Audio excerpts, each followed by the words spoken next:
Assalamualaikum warahmatullahi wabarakatuh. Innal hamdalillah nahmaduhu wa nasta'inuhu wa nastaghfiruh wa na'udzu billahi min shururi anfusina wa min sayyiati a'malina. May yahdihillahu fala mudilla lahu wa may yudlil fala hadiya lahu. Asyhadu an la ilaha illallah wahdahu la syarika lahu. وأشهد أن محمدا عبده ورسوله أما بعد فإن أصدق الحديث كتاب الله وخير الهدي هدي محمد صلى الله عليه وسلم وشر الأمور محدثاتها وكل محدثة بدعة وكل بدعة ضلالة وكل ضلالة في النار. Para jamaah yang dimuliakan Allah Subhanahu wa taala,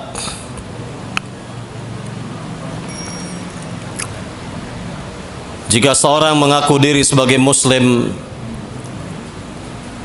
maka hendaknya dia memperhatikan 3 keselamatan dalam hidupnya untuk kehidupan dunianya sampai akhiratnya.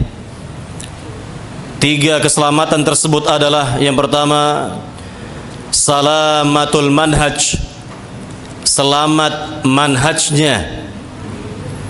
Yang kedua, salamatul mu'taqad, selamat akidahnya. Dan yang ketiga adalah salamatu al-amal, selamat amal perbuatannya. Para jamaah yang dimuliakan Allah Subhanahu wa taala, keselamatan yang pertama adalah salamatul manhaj, selamat manhajnya. Manhaj sudah kita jelaskan maknanya. Manhaj adalah metode, manhaj adalah jalan, manhaj adalah cara memahami agama Islam. Maka inilah makna dari manhaj. Rasulullah sallallahu alaihi wasallam di hadapan para sahabatnya dahulu pernah menggaris 1 garis lurus di tanah. Kemudian Nabi gariskan garis-garis yang banyak di samping kanan dan kiri dari garis lurus tersebut. 1 garis lurus di tanah, kemudian garis-garis yang banyak di kanan dan garis-garis yang banyak di kiri yang menyimpang. Kemudian Rasulullah SAW jelaskan jalan yang lurus yang berjumlah 1 itu dan jalan-jalan yang berjumlah banyak di kanan kiri dari garis lurus tersebut. Nabi bawakan penjelasannya dengan menyebutkan ayat yang terdapat dalam surat Al-An'am, dalam surat Al-An'am ayat 153. Allah Subhanahu wa taala berfirman, wa anna hadza sirati mustaqiman fattabi'uhu wa la tattabi'us subula fatafarraqu bikum an sabilih. Artinya, inilah jalanku yang lurus, ikutilah jalanku yang lurus ini, kata Allah. Dari keterangan Nabi tadi, jangan kalian ikuti jalan-jalan yang lain yang jumlahnya banyak di kanan kirinya itu. Fatafarraqu bikum an sabilih, niscaya kalian akan bercerai-berai nanti dibuatnya, kata Allah Subhanahu wa taala. Inilah manhaj, jalan yang lurus, manhaj yang lurus, metode yang lurus, cara memahami agama yang lurus, yaitu manhajnya Rasulullah dan para sahabat radhiyallahu taala anhum ajma'in. Para jamaah yang dimuliakan Allah Subhanahu wa taala, kita melihat di zaman sekarang ini banyak sekali manhaj-manhaj, banyak sekali metode-metode, jalan-jalan, cara-cara dalam memahami agama Islam yang tidak sesuai dengan manhaj Rasulullah sallallahu alaihi wasallam dan para sahabat beliau radhiyallahu taala anhum ajma'in. Kita mengenal adanya manhaj sufi atau tasawuf atau tarekat istilahnya. atau manhaj kaum liberal, atau manhaj kaum Khawarij, manhaj Syiah Rafidah, dan manhaj-manhaj lainnya yang tidak sejalan dengan manhaj Rasulullah SAW dan para sahabat beliau radhiyallahu ta'ala anhum ajma'in. Maka ingatlah kita dengan hadis Nabi SAW, hadis yang menjelaskan tentang perpecahan umat Islam. Nabi SAW bersabda, "Iftaraqatil yahud ala 71 firqah, kulluha finnar illa wahidah. Wa iftaraqatin nasara ala 72 firqah, kulluha finnar illa wahidah. Wa istaftariqu ummati ala 73 firqah, kulluha finnar illa wahidah." Qalu man ya Rasulullah? Qala ma ana alaihi al-yawma wa ashabi.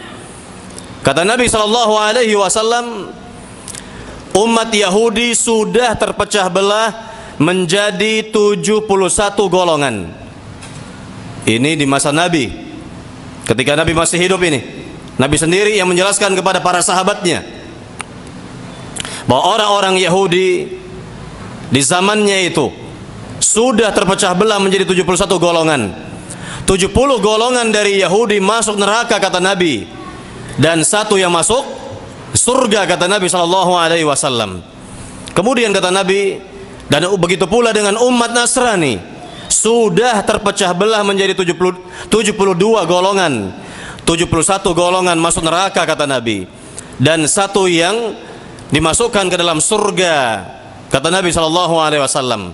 Kemudian mengenai umat ini kata Nabi, kelak nanti setelah aku wafat kata Nabi, akan terpecah belah umatku. Ingat ini perlu digarisbawahi. Beliau menyebutkan umat beliau langsung, umat Islam, karena mereka masih statusnya masih sebagai umat Nabi Muhammad SAW dan tidak keluar dari umat Islam. Maka Nabi mengatakan, wa sataftariku ummati, umatku nanti, umat Islam, umat Nabi Muhammad SAW nanti akan terpecah belah menjadi 73 golongan. 72 golongan dari umat Islam ini mampir ke neraka terlebih dahulu. Ingat, mampir, bukan kekal di neraka untuk selama-lamanya. Mampir ke neraka terlebih dahulu. Berdasarkan hadis Nabi yang lain, bahwa semua umat Islam sudah dijamin masuk surga pada dasarnya. Apa kata Nabi SAW? Kullu ummati yadkhulunal jannah illa man aba. Seluruh umatku kata Nabi akan dimasukkan ke dalam surga kecuali mereka yang enggan. Qalu wa ma yaba ya Rasulullah? Para sahabat bertanya, siapa yang enggan masuk surga wahai Nabi? Ya, ini aneh sekali. Ada orang yang tidak mau masuk surga. Nabi katakan kepada para sahabatnya, man ata'ani dakhalal jannah wa man 'asani faqad aba. Barang siapa bermaksiat kepada diriku, maka sungguh dia telah enggan masuk surga. Barang siapa berbuat taat kepadaku, mentaatiku, maka ia akan dimasukkan ke dalam surga. Dan barang siapa bermaksiat kepadaku, maka sungguh dia telah enggan masuk surga, kata Nabi SAW. Jadi kembali kepada hadis tadi, Nabi katakan bahwa umat Islam yang 72 tadi mampir ke neraka terlebih dahulu dan tidak kekal. Jadi mereka dimasukkan ke neraka dengan sebab dosa-dosa mereka. Dan kata Nabi, satu golongan yang dimasukkan ke dalam surga, yakni secara langsung tanpa mampir ke neraka terlebih dahulu. Kemudian para sahabat bertanya, siapa wahai Rasul satu golongan yang dimasukkan ke dalam surga ini wahai Nabi? Kata Nabi yang mulia, ma ana alaihi al-yawma wa ashabi. Siapa saja yang manhajnya, jalannya, metodenya, caranya beragama seperti manhajku dan para sahabatku. Inilah keterangan dari Nabi yang mulia sallallahu alaihi wasallam yang menjelaskan tentang siapa saja dari umat beliau, umat Islam yang menempuh cara beliau, cara Nabi dan para sahabatnya beragama, maka akan dimasukkan ke dalam surga tanpa mampir ke neraka terlebih dahulu. Dan inilah yang kita harapkan semua. Para jamaah yang dimuliakan Allah Subhanahu wa taala, ingatlah kita dengan ayat Al-Qur'an yang terdapat dalam surat At-Taubah 100. Allah Subhanahu wa taala menegaskan di sini pada ayat yang mulia ini. Dalam surat At-Taubah ayat 100 Allah berfirman, "Was-sabiqunal awwalun minal muhajirin wal ansar walladzina tabauhum bi ihsanin radhiyallahu anhum wa radu an wa 'adda lahum jannatin tajri tahtal anhar." Al-ayah. Artinya, dan orang-orang yang pertama kali masuk agama Islam, kata Allah, baik dari kalangan muhajirin maupun dari kalangan ansar, dan siapa saja, kata Allah, siapa saja yang mengikuti jalan mereka, yakni manhaj mereka, metode mereka dalam beragama, maka Allah ridha kepada mereka dan mereka pun ridha kepada Allah Subhanahu wa taala, dan Allah telah siapkan bagi mereka surga yang mengalir di bawahnya sungai-sungai, kata Allah Subhanahu wa taala.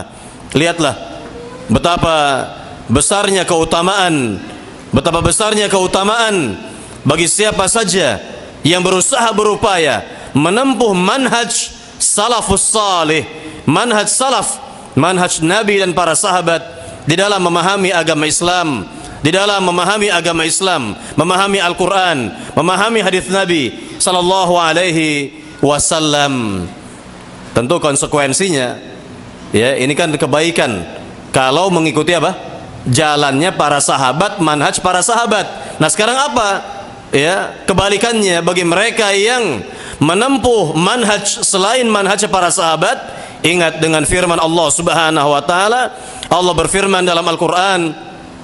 Allah Subhanahu wa taala berfirman, "Wa may yushaqiqir rasula min ba'di ma tabayyana lahul huda wa yattabi' ghaira sabilil mu'minina nuwallihi ma tawalla wa nusli jahannam wa sa'at masira." Ya, artinya barang siapa menyelisihi Rasul setelah jelas baginya kebenaran dan tidak mengikuti jalannya orang-orang yang beriman. Saya tanya kepada para jamaah, ketika ayat ini turun, siapa yang disebut orang-orang beriman oleh Allah Subhanahu wa taala?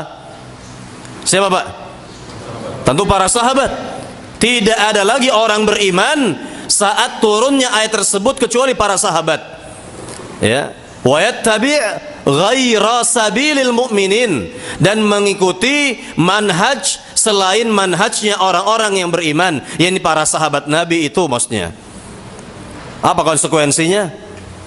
Mengikuti manhaj selain manhaj para sahabat, Allah nyatakan konsekuensinya adalah nuwallihi ma tawalla, kami palingkan kemana dia akan berpaling, wa nuslihi jahannam, dan kami akan campakkan ia ke neraka jahannam, wa sa'at masira, dan neraka jahannam adalah seburuk-buruk tempat kembali, kata Allah Subhanahu wa taala. Ini dampak buruk, ini kerugian yang amat besar bagi mereka yang menyelisihi manhajnya para sahabat dalam memahami agama Islam. Para jamaah yang dimuliakan Allah Subhanahu wa taala, maka keselamatan yang pertama yang harus kita perhatikan dalam hidup kita di dunia ini adalah salamatul manhaj, selamatnya manhaj kita masing-masing. Karena manhaj ini akan menjaga, akan melindungi pemahaman kita dalam memahami Al-Quran, memahami hadis Nabi sallallahu alaihi wasallam. Maka apa jadinya jika seorang muslim memiliki manhaj seperti manhaj Syiah Rafidhah misalnya? Apa jadinya? Ya, dia tentunya menghina para sahabat Nabi, menghina Allah, menghina Rasulullah, menghina para sahabat Nabi, menghinakan Al-Quran, menghinakan hadis-hadis Nabi. Nah, itu gara-gara mengikuti manhaj Syiah Rafidhah, mengikuti manhaj Syiah Rafidhah. Nah, ini luar biasa ini.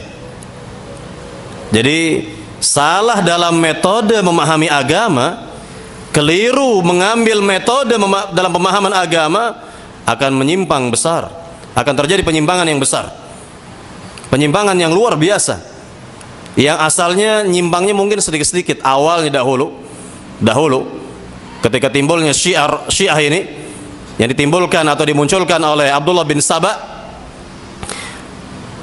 penyimpangannya sedikit, belumlah banyak ketika itu. Lama-lama menjadi banyak.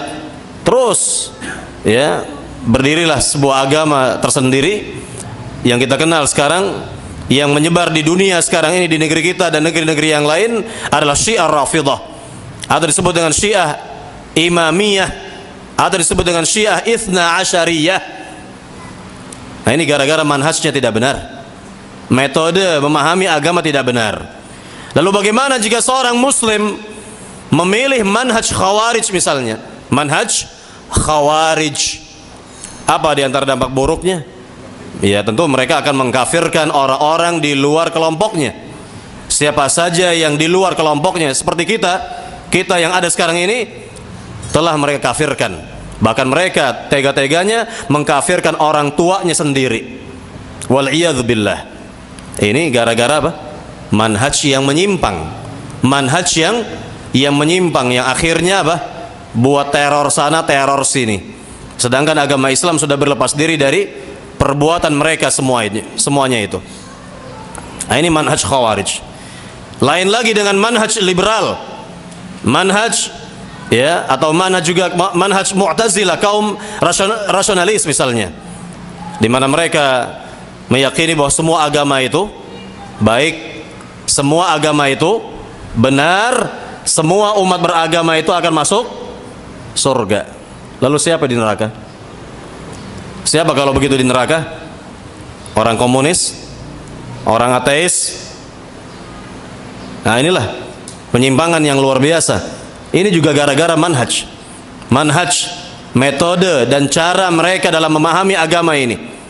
Dan ini sudah jelas, sudah menyimpang dari manhaj Rasulullah SAW. Atau kita lihat misalnya lagi, ya, manhaj kaum sufi. Apa di antara dampak buruknya dari manhaj kaum sufi atau tasawuf atau tarekat misalnya? Yakni terjadinya keanehan yang luar biasa. Ya, makanya Imam Syafi'i ketika keluar dari negeri Baghdad di tahun 199 Hijriyah menuju negeri Mesir, dari Baghdad keluar menuju negeri Mesir tahun 199 Hijriyah, apa kata beliau? Tidaklah aku tinggalkan Baghdad kecuali di dalamnya sudah terdapat orang-orang bodoh. Yang beliau maksud adalah, yang beliau inginkan adalah orang-orang sufi, orang-orang tasawuf. Makanya di antara para ulama mengatakan, barang siapa belajar sufi di pagi hari, maka di siang hari sudah bodoh. Barang siapa belajar agama sufi di pagi hari, maka di siang hari dia sudah bodoh. Ini sesuai dengan ucapan dari Imam Syafi'i tadi. Sesuai dengan ucapan Imam Asy-Syafi'i rahimahullahu ta'ala. Maka keanehan banyak terjadi pada agama sufi. Ya, ada yang mengabarkan kepada saya, ya, di Sumatera Utara itu ada tarekat, ya, nama lain, ini nama lain dari sufi atau tasawuf atau tarekat namanya. Ada namanya tarekat Naqsyabandi, ya, kalau tidak salah namanya begitu. Ya, di antara mereka ini luar biasa, ya, keanehannya, ya, mereka mencari Allah Subhanahu wa taala di mana saja. Ketika mereka berjalan, batu yang mereka temui mereka buka batu itu. Ini batu misalnya, mereka buka, ada Allah tidak? Terus batu yang mereka jumpai di jalan dibuka, mencari Allah Subhanahu wa taala katanya. Atau bahkan di antara mereka nangkring di pohon sambil berzikir, zikir ala sufi, nangkring di pohon. Sampai seperti itu. Banyak keanehan. Ini apa? Gara-gara manhaj yang tidak beres. Ini gara-gara manhaj yang tidak beres, lahir keanehan-keanehan. Belum lagi tokoh-tokohnya, ulama-ulama sufi yang menurut mereka sudah mencapai tingkat hakikat, yang menurut mereka menyatu dengan Allah Subhanahu wa taala atau disebut dengan wahdatul wujud. Maka lepas dari mereka kewajiban-kewajiban agama. Tidak wajib lagi salat 5 waktu, tidak wajib lagi siam Ramadan, tidak wajib lagi zakat dan lain sebagainya. Bahkan kalau mereka berbuat maksiat, bukan maksiat jatuhnya, tetapi kebenaran dan kebaikan menurut mereka. Ya, misal saja jika di antara tokoh sufi atau ulama sufi itu minum minuman keras, ketika mereka, ya, pegang botolnya itu, betul di dalam botol ini adalah minum minuman keras kata mereka. Tetapi ketika mereka minum ya minuman keras tersebut dan sampai di tenggorokan mereka, karena mereka meyakini bahwa mereka telah menyatu dengan diri Allah Subhanahu wa taala dan mereka adalah wali Allah katanya, maka minuman keras akan berubah menjadi air putih. Akan berubah menjadi air putih. Nah, inilah kebualan dan kedustaan kaum sufi. Keanehan banyak terjadi pada ya penganut kaum sufi, tasawuf atau tarekat, wal iyadzu billah, dan masih banyak lagi. Masih banyak lagi. Ya, berbagai macam keanehan-keanehan. Ini gara-gara apa? Manhaj yang tidak beres, manhaj yang tidak benar, yang tidak lurus. Maka keselamatan yang pertama yang wajib kita perhatikan adalah salamatul manhaj, selamat manhaj kita. Para jamaah yang dimuliakan Allah Subhanahu wa taala, keselamatan yang kedua adalah salamatul mu'taqad, selamatnya akidah kita. Ya, akidah adalah pondasi dalam kehidupan seorang muslim. Akidah adalah pondasi dalam kehidupan seorang muslim. Jika seorang muslim memiliki akidah yang kuat, pondasi yang kuat, maka tidak akan mudah dia terprovokasi, terombang-ambing ya, oleh apapun juga. Dia akan kuat, memiliki pendirian yang jelas, pendirian yang kuat, karena memiliki akidah yang kuat. Tidak akan ya menjurus kepada syirik, wal iyadzu billah. Tidak akan terjerumus kepada syirik, tidak akan terjerumus kepada berbagai macam syubhat, pemikiran misalnya, dan lain sebagainya, karena memiliki akidah yang kuat sebagaimana akidah Rasulullah dan para sahabat radhiyallahu taala anhum ajma'in. Para jamaah yang dimuliakan Allah Subhanahu wa taala, inilah keselamatan yang kedua. Secara cepat demikian saya katakan, yakni selamatnya akidah kita. Kemudian keselamatan yang ketiga adalah salamatu al-amal, selamatnya amal ibadah. Maka selamatnya amal ibadah harus kita perhatikan dua hal di dalamnya. Yang pertama adalah al-ikhlas, ikhlas kita kerjakan karena Allah Subhanahu wa taala, dan yang kedua adalah apa? Ittiba'ur rasul, mengikuti Rasulullah, mencontoh Nabi Muhammad sallallahu alaihi wasallam. Maka apabila ya ibadah kita, amal kita ingin diterima oleh Allah Subhanahu wa taala, maka kita perhatikan sekali lagi, yang pertama adalah keikhlasan dalam beribadah, dan yang kedua adalah cocoknya ibadah kita dengan ibadah Rasulullah sallallahu alaihi wasallam. Dan inilah ya kajian singkat di siang hari ini berkaitan dengan tiga keselamatan yang harus kita perhatikan semuanya ini. Ya, sekali lagi, yang pertama adalah selamat manhaj, yang kedua selamat akidah, dan yang ketiga adalah selamat amal ibadah. Dan silakan kepada para jamaah jika ada pertanyaan terkait dengan materi ya lebih utama, saya persilakan.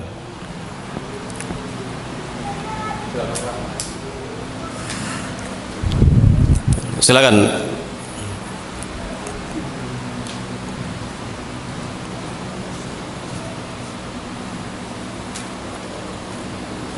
Silakan, ada yang bertanya? Nah, silakan Pak. Diawali Pak.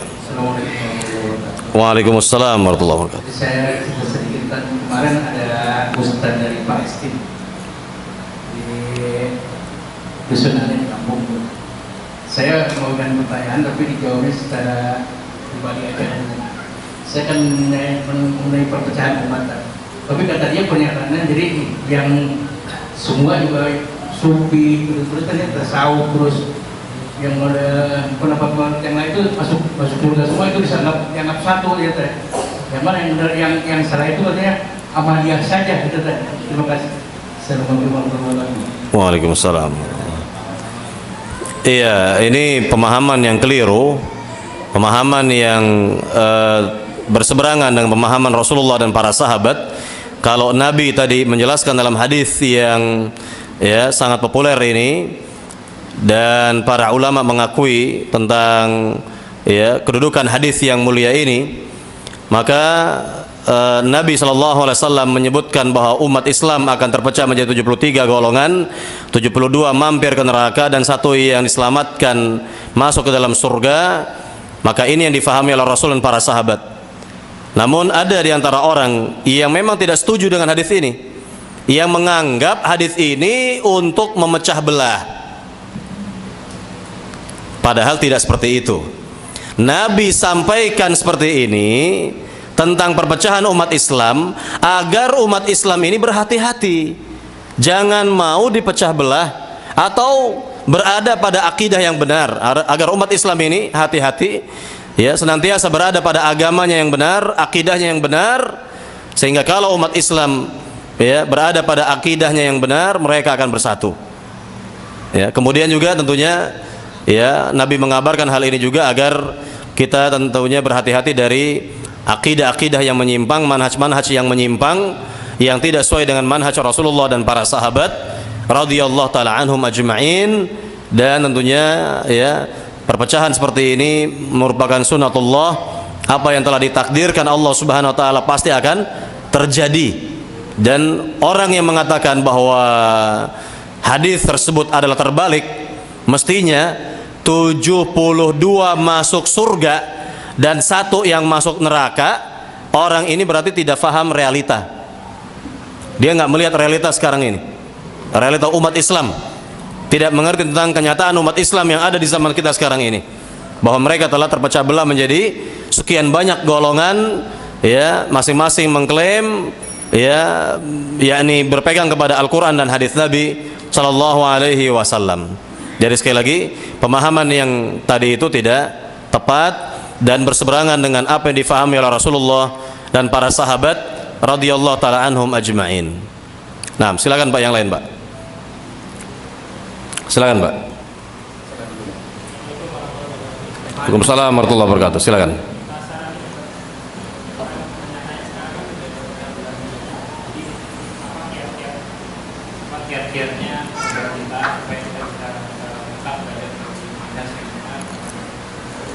Kiatnya adalah seperti hadis, ya, Nabi Shallallahu Alaihi Wasallam yang sangat-sangat populer, ya, hadis Nabi SAW yang sangat populer sekali.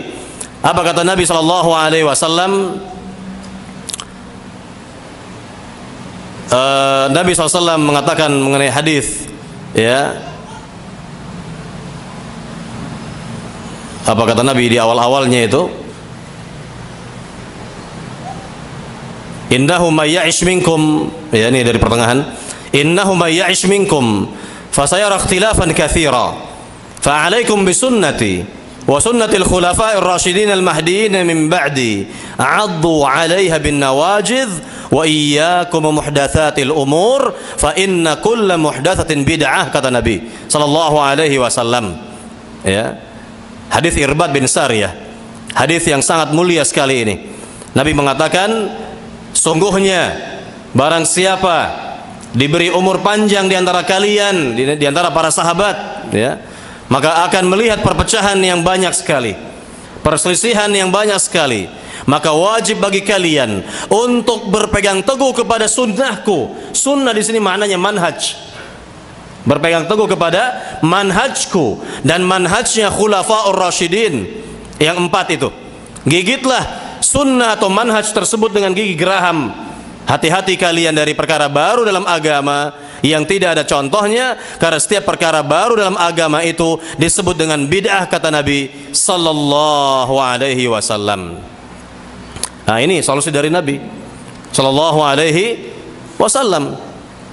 Atau jawaban yang kedua dari hadis Hudzaifah ibnul Yaman, ketika Hudzaifah banyak bertanya kepada Nabi apa yang bakal terjadi nanti pada kaum muslimin, ya, maka Hudzaifah bertanya kepada Nabi, wahai Rasul, seandainya umat Islam nanti tidak bersatu, mereka berpecah belah, mereka berkelompok-kelompok, ya, dan mereka tidak memiliki pemimpin yang dapat menyatukan mereka, ya, apa yang engkau nasihatkan untuk diriku, wahai Rasul? Kata Nabi sallallahu alaihi wasallam, ya, kepada sahabat yang mulia ini Hudzaifah ibnul Yaman, kata Nabi sallallahu alaihi wasallam, ya, ini apa? Talzam jama'atal muslimin, atau kalau tidak ada jamaah kaum muslimin, yakni Nabi mengatakan, ya, tetaplah engkau berada pada, ya, agama yang benar atau manhaj yang benar hatta yudrikakal maut wa anta ala dzalik, sampai engkau wafat dan engkau tetap berada dan istiqamah di atas manhaj yang yang benar, manhaj yang lurus. Artinya walaupun engkau seorang diri, engkau berada pada manhaj yang benar sampai engkau wafat, sampai engkau meninggal, maka itulah yang terbaik bagi dirimu. Ini keterangan dari Nabi kepada sahabat Hudzaifah ibnul Yaman. Fima makna, kurang lebih seperti itulah yang saya bawakan secara maknanya. Jadi sekali lagi, inilah solusi dari Nabi yang mulia sallallahu alaihi wasallam, ya, kalau kita mendapati zaman seperti itu, dan apa yang dinyatakan oleh Rasul 14 atau 15 abad yang silam bisa kita lihat di zaman kita sekarang ini. Bisa kita lihat di zaman kita sekarang ini bahwa umat Islam bercerai-berai, umat Islam bergolong-golongan, berkelompok-kelompok, dan tentunya mereka ya berada pada manhajnya masing-masing. Maka hendaknya kita pelajari manhaj Rasul dan para sahabat di dalam memahami agama Islam, kemudian kita amalkan dalam kehidupan kita sehari-hari. Semoga kita diselamatkan oleh Allah Subhanahu wa taala dalam kehidupan dunia sampai akhirat. Amin ya rabbal alamin. Nah, silakan Pak yang tadi, Pak. Nah.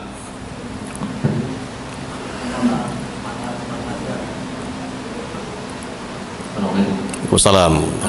Apakah manhaj yang menyimpang itu masih termasuk dalam golongan Islam?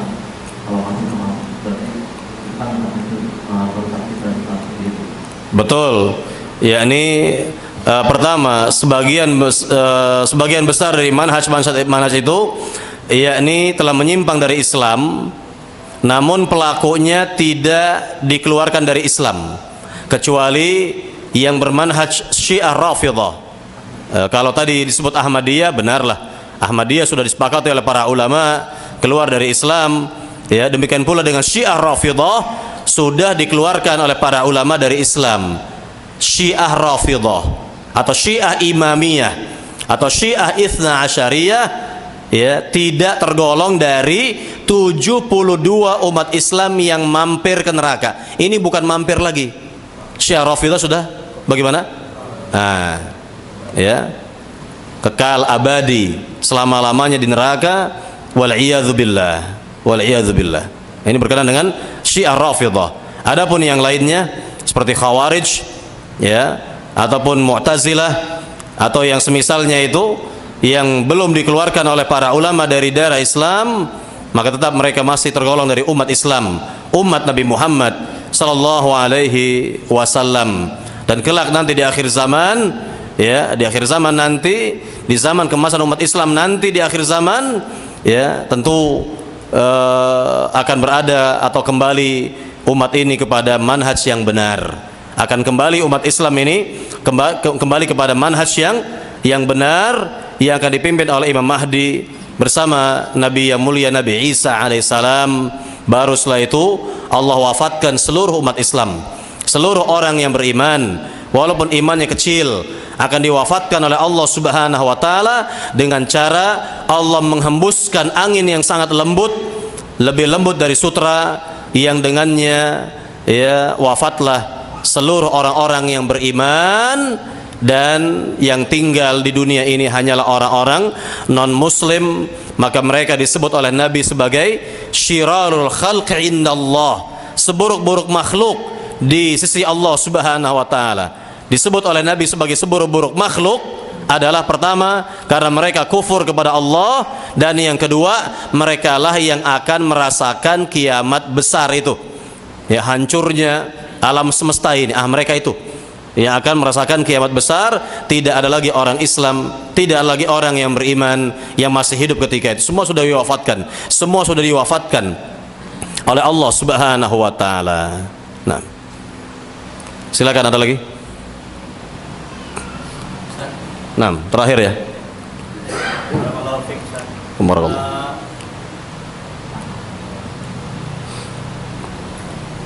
Sekarang kan banyak macam seperti tadi Ustaz sebutkan.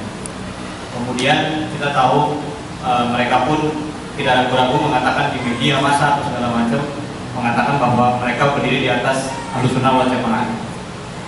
Kemudian kita tahu perbuatan mereka ada yang salah. Kemudian setelah kita salahkan, misalnya itu Ustaz, mereka katakan, kenapa kamu mentahdir kami? Kenapa kamu menyalahkan apa yang kami lakukan?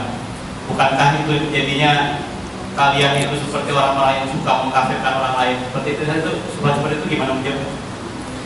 Iya, ya ini pertama tentu kita dakwahkan mereka dengan cara yang baik, cara yang lemah lembut, cara yang hikmah. Kita jelaskan penyimpangan mereka, kita terangkan kebenaran yang datang dari Al-Quran dan hadis Nabi Sallallahu Alaihi Wasallam. Kemudian kita katakan kepada orang tersebut bahwa kita tidak, yakni kita katakan tidak suka mentahdzir orang. Yang kita peringatkan ya kaum muslimin adalah dari perbuatan yang menyimpang, ya, bukan dari orang, kecuali kalau dia sebagai tokoh yang ya menyebarkan penyimpangan tersebut, maka tokoh-tokoh seperti itu perlu diperingatkan, ya, dan disebut di hadapan kaum muslimin agar umat Islam dapat berhati-hati darinya. Ini kalau tokohnya. Tapi kalau ya orang-orang itu sebagai orang-orang awam saja, para pengikut saja, maka kita tidak mentahdzir mereka. Yang kita tahdzir atau yang kita peringatkan umat ini adalah dari perbuatan mereka sebenarnya, bukan orangnya tapi perbuatannya. Ya ini perbuatannya, kurang lebih seperti itu, ya. Dan perlu diingat juga bahwa banyak, memang sudah saya katakan tadi, banyak di zaman sekarang ini orang yang mengaku-ngaku sebagai ahlus sunnah wal jamaah, namun jauh dari sunnah Nabi, jauh dari al-jamaah, jauh dari sunnah Nabi, karena yang mereka perbuat pada dasarnya bid'ah, bukan sunnah Rasul, bukan sunnah Nabi, tetapi bid'ah. Jauh mereka dari al-jamaah karena mereka ya mengkelompok, ya, yang mereka kedepankan adalah benderanya, yang mereka kedepankan adalah bajunya, kan begitu. Bukan ajaran Islam yang benar, bukan ajaran Islam yang sahih, yang benar. Yang kita harapkan misal ya, terkait dengan ormas-ormas misalnya, hendaknya mereka mengedepankan ajaran Islam yang benar, bukan bajunya, bukan benderanya, bukan atributnya. Nah, kalau mereka masing-masing ormas tersebut mengedepankan ajaran Islam yang benar, kita yakin akan terjadi persatuan umat Islam, akan timbul ya persatuan umat Islam, bukan perpecahan. Tetapi kalau masing-masing justru menampilkan atributnya, menampilkan bajunya, benderanya, pasti yang terjadi adalah apa? Ta'assub, ya, fanatik terhadap ya golongannya, kelompoknya, ormasnya, kan begitu. Ya, ini yang sangat disayangkan. Ya, ini yang sangat disayangkan. Jadi sekali lagi, hendaknya umat Islam ini kembali kepada Al-Quran dan hadis Nabi dengan pemahaman para sahabat Nabi, ya, atau dengan kata lain dengan pemahaman salafus salih, ya, ini dengan manhaj salaf, sesuai dengan manhaj salaf. Itulah yang kita harapkan, umat Islam ini kembali semuanya kepada Al-Quran, kembali semuanya kepada hadis Nabi yang sahih, dengan pemahaman yang sahih pula, yaitu pemahamannya para sahabat Nabi radhiyallahu taala anhum ajma'in. Wallahu taala alam. Nah, baik, saya kira sampai di sini perjumpaan kita. Mudah-mudahan yang singkat ini bermanfaat. Lebih kurangnya saya mohon maaf. Wallahu taala alam. Nabiyina Muhammad walhamdulillahirabbil alamin. Subhanakallahumma bihamdik la ilaha illa anta astaghfiruka wa atubu ilaik. Assalamualaikum warahmatullahi wabarakatuh.